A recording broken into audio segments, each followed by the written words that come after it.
قبل ما نبدا في كتاب 48 قانون للقوه، خليني اقول لك اعتراف بسيط بس صادق. كتاب روبرت جرين طبيعي اول ما تمسكه ترفضه، طبيعي تحس انه متوحش وقاسي وشيطاني وتحكم عليه من اول صفحه انه كتاب للاشرار. بس ده لسببين: يا اما انت عايش فوق مرتاح مكانتك مش مهدده فمش شايف العالم كغابه، او انت عايش تحت قوي في قاع الانشغال بالاكل والشغل والعيال والسلطه مش في قاموسك. بس بين اللي فوق واللي تحت في طبقه اللي بتحاول تطلع بس المحيطين بيهم والاعلى منهم مش هيسمحوا له. الطبقه دي اتكتب لها الكتاب ده. الكتاب مش اخلاقي او ديني او حتى فلسفي، الكتاب مشفر فيه خرائط السلطه وتفاصيل الصعود والتحذير من الانحدار، في ادوات مختلفه تستخدمها للصعود وادوات تبقى عارفها عشان ما تبقاش فريسه ليها. عايز تفضل طيب براحتك، لكن لازم تفهم ان القوه مش رفاهيه، القوه ضروره، واللي ما يعرفش قوانينها هيبقى ضحيه ليها. هنتكلم في الحلقه دي على 5 قوانين من الكتاب عشان الوقت. القانون الاول: لا تتفوق على السيد. ليه خطر عليك ان مديرك يشوفك بتتفوق عليه؟ لان يا حضرة بكل وضوح سلطه الناس دي قائمه على وجود الاضعف. مفيش مدير من غير موظف. الناس دي الامان بتاعها في مكانتك، في ثباتك زي ما انت. بس يا حضرة انا مديري طيب وبيساعدني، ده عشان انت بتشبع عنده مكانته كمدير. انت بالنسبه له محتاج مساعده مش بتشكل تهديد. تحت كل بدله وجوه كل مدير عقده قديمه بتقول انه مش كفايه، غريزه حيوانيه للدفاع عن مكانته، وشيطانه بيقول له زينه الدنيا تحت تهديد الشخص ده ممكن يبقى مكانك وانت مش نازل تتخانق مع ده كله. صح؟ الذكاء انك تبني قوتك في صمت. يعني كل المديرين كده يا عاصمه؟ لا، الكويس نسبه صغيره 5% ممكن اللي مكانتهم مربوطه بوجود الشركه نفسها، يعني لا انت ولا غيرك هتزحزحه. الناس دي نادره وثابته ومش شايفه فيك تهديد اصلا. بس خليني اقول لك الحقيقه المره: التفتيش عن السوي وسط اصحاب السلطه مضيعه وقت. مش عشان كلهم وحشين، بس مش المفروض ان انت تراهن على انك تقابل النوع الكويس، لان في عالم السلطه التعميم مش ظلم، التعميم وسيله نجاه ومنع احتمال المخاطره. تاني قانون بيقول ان كل شخص عنده نقطه ضعف ونقطه ضغط،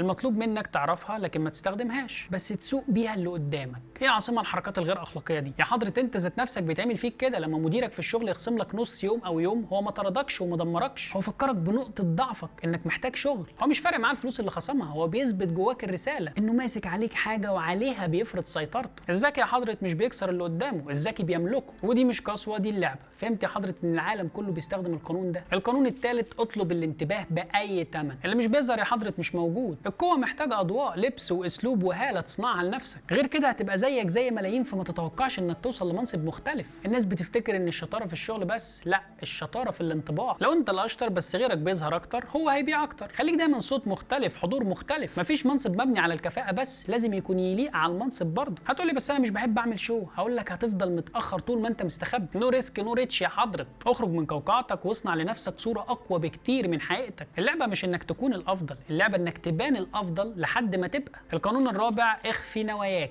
يعني اكدب يا عاصمه؟ لا، انا بقول لك احمي خطتك مش ابني كذبه. في فرق كبير انك تبقى نصاب وانك تكشف كل ورقك وخطواتك. وعشان ما حدش يسبقك ما تقولش انت رايح فين، ولو قلت طريقك هيتنصب لك فيه كمين، وعدوك هيستناك بكل قوته وانت رايح له برجلك. احنا في حرب يا عاصمه.